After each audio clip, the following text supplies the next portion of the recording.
So, as Dr. Jacobs said, I am also a adult reconstruction surgeon. I actually did my fellowship with Dr. Jacobs at Rush in '03, '04. So if there's anything that you have a problem with that I tell you this morning, take it up with Dr. Jacobs. It's his fault.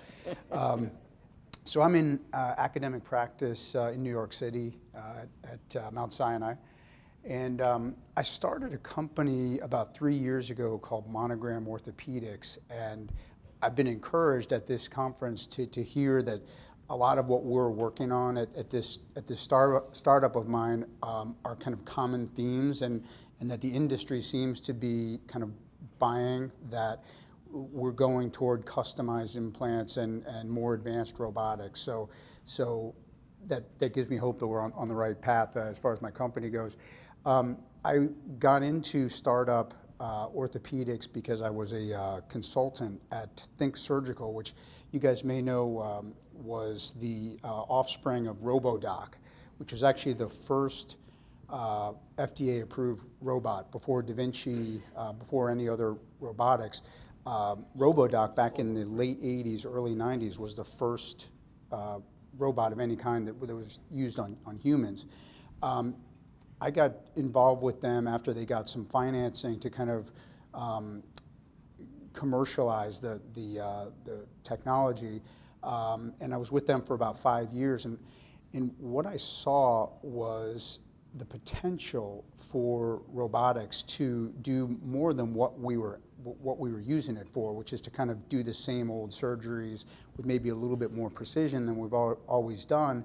But we could actually use robots to do things like put in custom implants. And I'll talk a little bit more about that later. But so that was kind of the impetus for starting Monogram, to essentially couple custom milling with a special robot with custom implants that are 3D printed, and to kind of get that perfect fit and improve upon joint implants.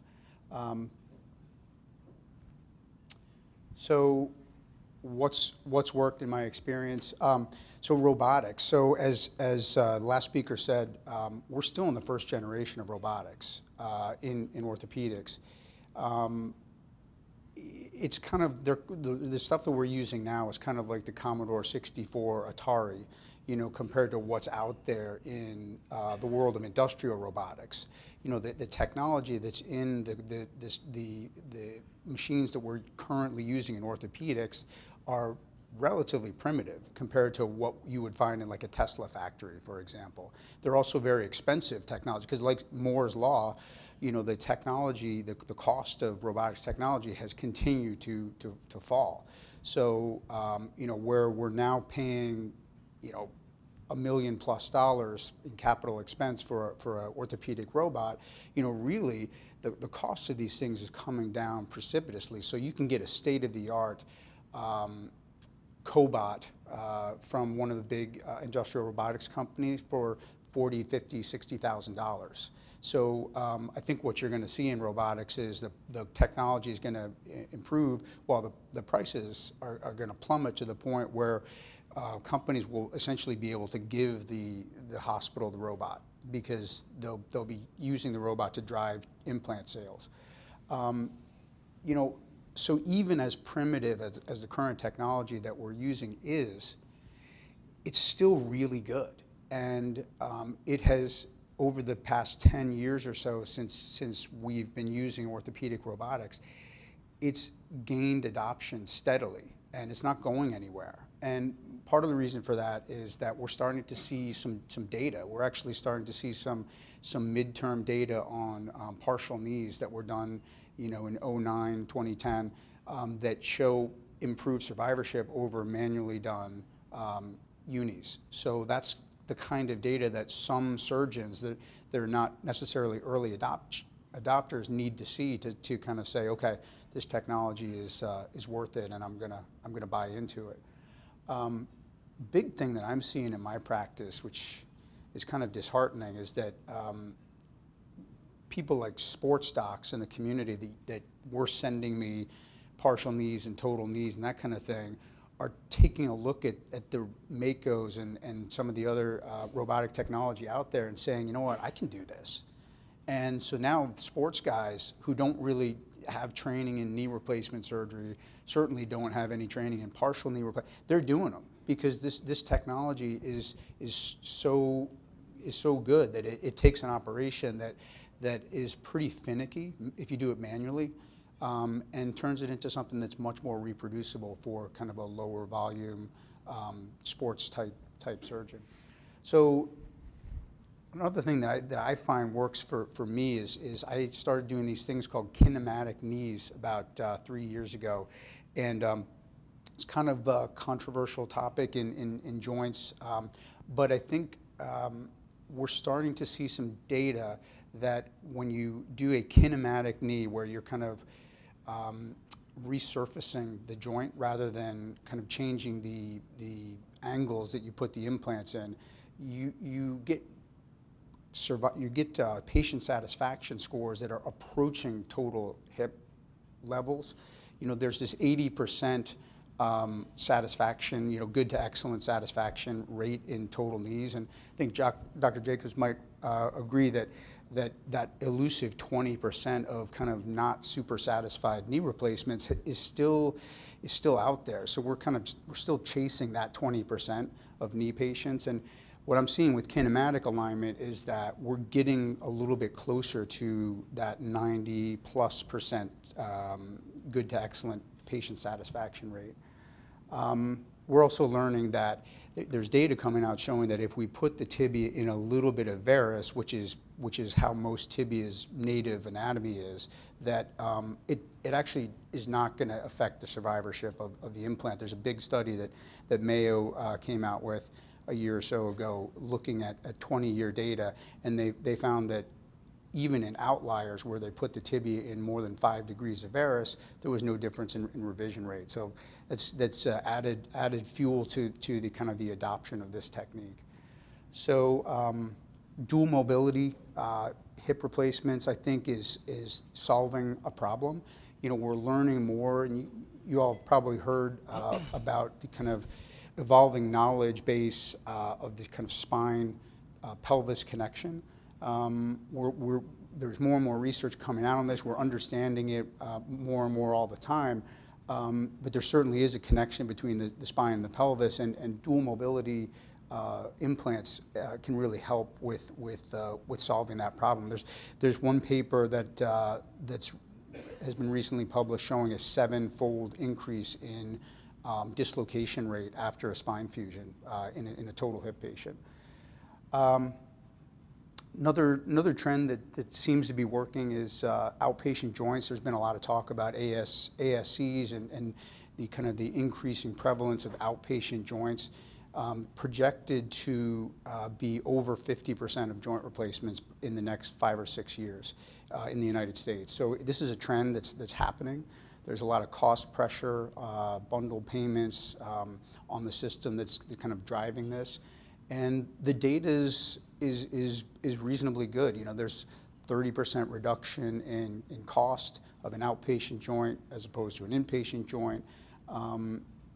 The surgeons have financial incentive often with ASCs that are driving things. The outcomes are being shown to be equivalent in terms of complication rates and readmissions and that type of thing. And we're developing better and better risk stratification tools to ensure the safety of outpatient joints and to make sure that we're risk stratifying appropriately for outpatient. So as far as what hasn't worked, I just picked a couple things out of my hat. Patient-specific instruments was a fad. I don't know did you ever do that? Yeah, I mean, I tried patient-specific instruments for knees a few years ago when it was a hot topic, and what I found is it really didn't help me. It kind of slowed the surgery down. The jigs didn't fit quite right. I bailed more often than I wanted to manual instruments, and And honestly, the data has not really shown superiority of PSI as opposed to manual. So I think it's largely been abandoned by surgeons. They're still out there, but I don't think nearly as common as it used to be. Cementless tibias are definitely getting better, but in my own personal experience and some of the data with older cementless tibial implants is not great. And I think that we're seeing a trend in moving toward more cementless fixation in knees.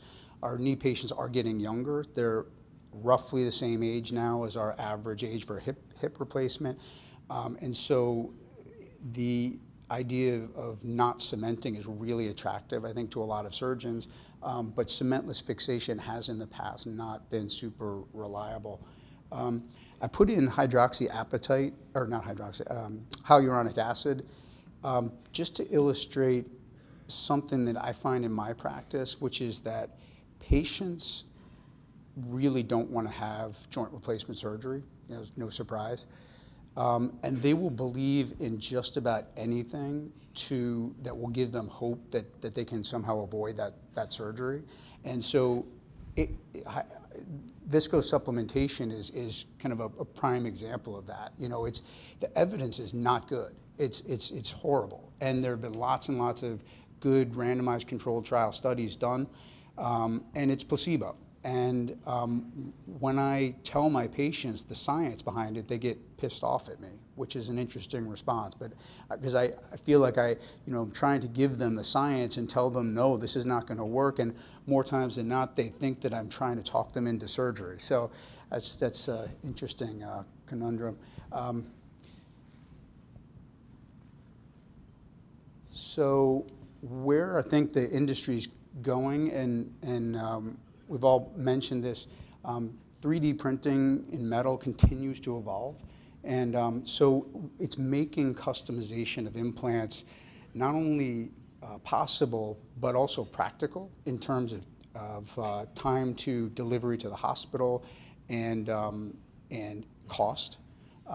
So the cost is coming down for custom implants. It used to be that if you wanted a custom tri-flange hip socket, it would take weeks to make, and it was very expensive, and the images had to be manually segmented. So a lot of kind of emerging technologies are coming together to make mass customization of implants really not only possible, practical, economical, but also really potentially clinically beneficial. So if we're really careful about not just creating customized implants just for the sake of customization, but actually attacking real clinical problems, I think that there's a lot of potential here.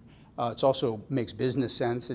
There's obviously a huge inventory issue with the big implant companies, so moving to customization will help solve some of that. And just the modeling, the software and computing power that's available to allow images to be analyzed and processed is getting better and better, and it's kind of facilitating the move to mass customization. Again, AI deep learning is kind of along those lines, which is going to support all these new technologies. I mentioned cementless tibias before. I think we're getting there. Some of the newer implants have better data, but again, I think customization and robotics can help quite a bit optimize cementless fixation in knees, and I think that's be interesting to hear your thoughts on this. I think we're going to be using cementless knees in 10, 15, 20 years like we do cementless hips, and we're not going to be cementing knees anymore in the medium term future. Smart implants, I think we've all kind of mentioned some variant of this, but I think we'll start embedding sensors to detect things like aseptic loosening, infection, stability, wear, knee motion, etc. And then last, I think that getting past that first generation of robotics to kind of the next generation, one of the things I think will happen is we'll start getting away from fiducials. like was mentioned in the last talk. And we will have machine vision, so the robot will be able to see what's in front of it optically. We won't have to place markers. It'll just speed the whole process up, make it less painful for the surgeon, and kind of get rid of some of the fiddle factor and really make it almost universal. I think that's it. Thanks. Thank you.